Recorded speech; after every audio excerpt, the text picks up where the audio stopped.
So this area here would make a good spot for the shop. It's got some panoramic views. The primary build site is to the right. This is a 3.5 acre parcel about, and it has very easy access to Highway 21. The road is maintained very well. There's no HOA or CC&Rs on this particular property. However, it does abut a very high-end subdivision. This would be the primary build spot right here. The septic tank is also already installed on this property and ready to go.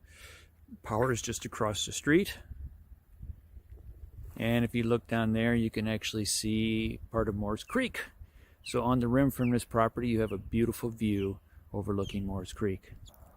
Coming down onto the property a little further, you can see these very pretty cliffs that you overlook.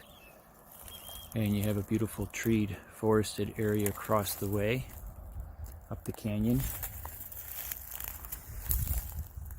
And the view looking south.